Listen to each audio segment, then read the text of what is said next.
Hello guys, there are many Soviet traditions that Russia keeps, and one of them, one of the favorite, is the tradition to hide the truth and real facts from the population inside the country and of course from the media and observers from outside.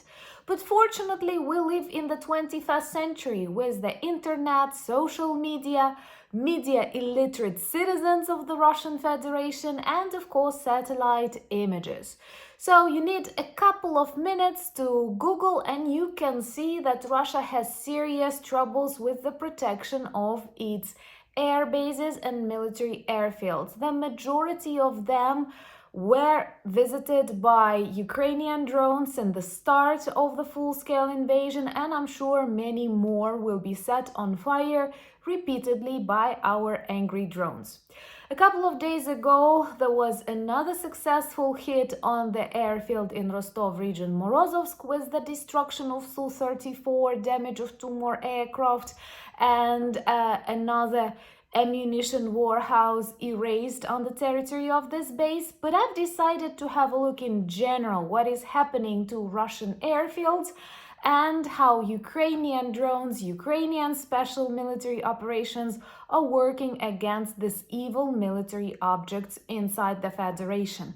Something that seemed totally impossible at the very start of Russia's full-scale invasion. I mean, the destruction, the hits and explosions on their air bases is a new normal for the Russian Federation.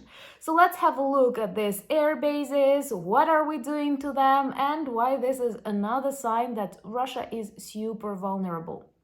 My name is Anna, I'm from Ukraine, I'm in Ukraine, I love my country, and on this channel I share the most important events and opinions of ordinary Ukrainians. Subscribe if you're new to demonstrate your solidarity with Ukraine and help us spread more information about this extremely important fight. So, recently, a couple of days ago, Ukrainian drones visited Russian air base in Morozovsk. It's not their first visit, but each is successful because Russia keeps lots of aircraft there.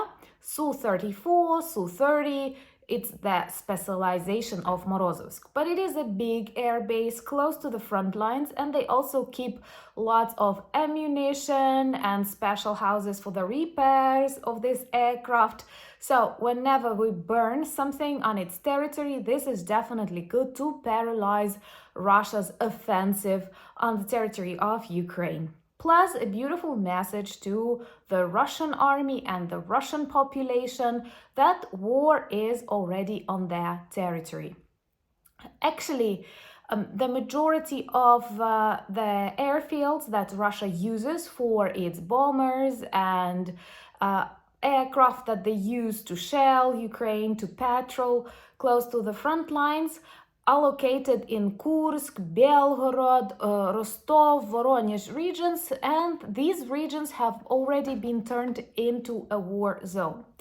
According to approximate estimates, right now Russia actively uses 40 air bases that are located inside the Russian Federation, in Belarus, which was silently annexed, and we all let it happen, and I cannot forgive myself too, because in 2020 people of Belarus wanted a change, needed a change, but the world decided not to interfere.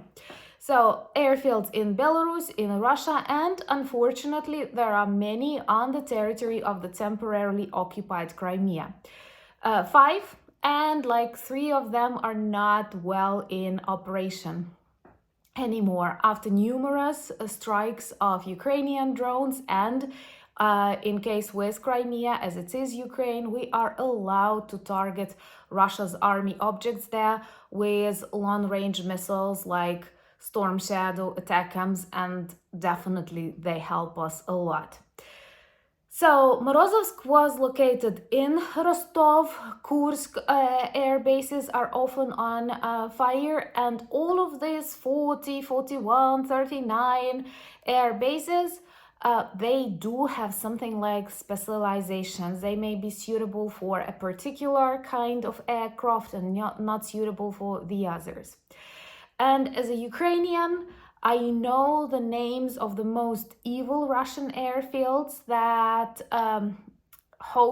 keep Russia's bombers that cause most of the devastation in Ukraine, capable of carrying X-missiles, Kinjal, Calibrs, and the majority of these airfields are far away from the front lines. For example, in Murmansk region, Olenia. But I'm proud that Ukrainian kamikaze drones reached this, wanted to use a curse word but stopped, used this Olenia airfield, and this is 1,800 kilometers away. So a Ukrainian drone managed to travel close to 2,000 kilometers over the territory of Russia unnoticed, unstopped, and cause harm in Olenia. This is great. Also, Anhels in Saratov region. These are the airfields that are made for Tu-22, Tu-95, and these are super evil aircraft bombers capable of carrying these extremely fast and deadly missiles. And Ukrainians do best in the destruction both of these air bases and, most importantly, of this aircraft. In Crimea, the majority of air bases were set on fire, and we often hear about that. It is another task, together with the destruction of their air defense, to actually prepare the infrastructure for our beautiful F-16s. Like the video, like F-16s, and subscribe if you're new to see Russia defeated and to learn more about Russian geography based on the locations of explosions on their military objects. I also remember one airfield that was recently targeted by Ukrainian drones, and that is Baltimore.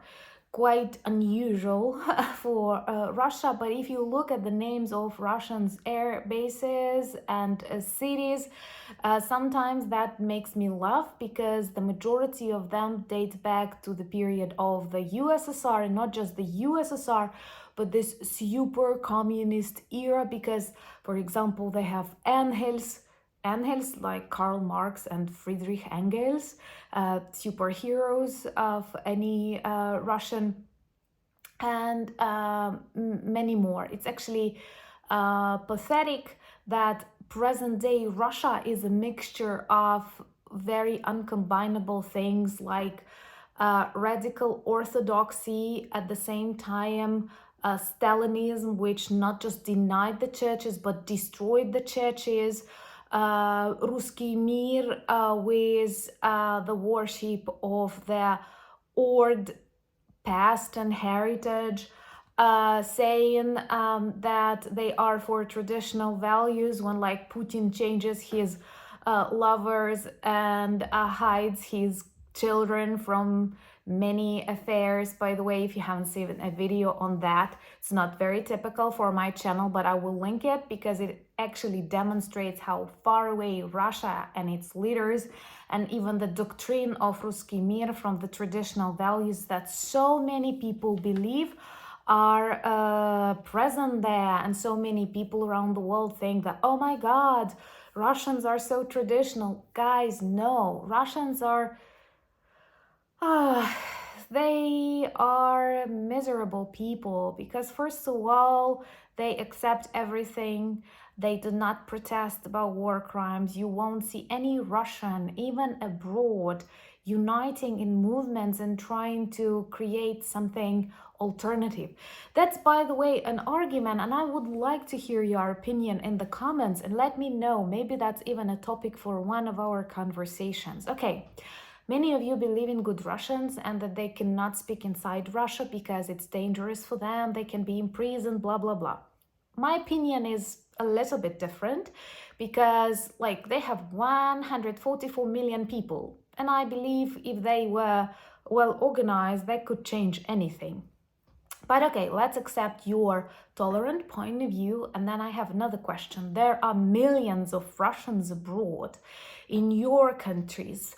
Hundreds of thousands fled Russia not because they hate war against Ukraine, but because they did not want to be drafted and mobilized. But anyway, now hundreds of thousands of new Russians who describe themselves as an opposition to war, they do not unite in any movements, in any political parties, in any real foundations, NGOs on the territory of the European Union or the US, offering any kind of alternative or praying and trying to achieve post-Putin Russia.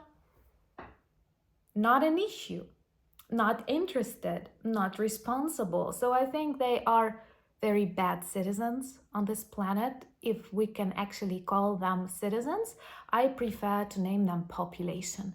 And there is a huge gap in responsibilities between a citizen and just a representative of a population.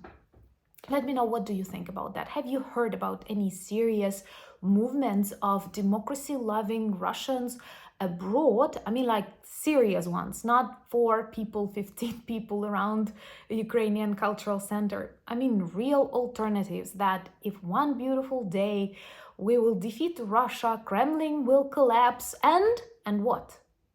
Lavrov will become a president, or Shoigu? Oh my God, Orthodox Christians do it that way. Anyway, join me on X. I'm trying to be more active there, on Threads and on Instagram. All the links you need are in the description of this video. We also have a beautiful merch shop with lots of items that not just beautiful, not only tell the history of Ukraine, but also work well as reminders and conversation starters about Ukraine.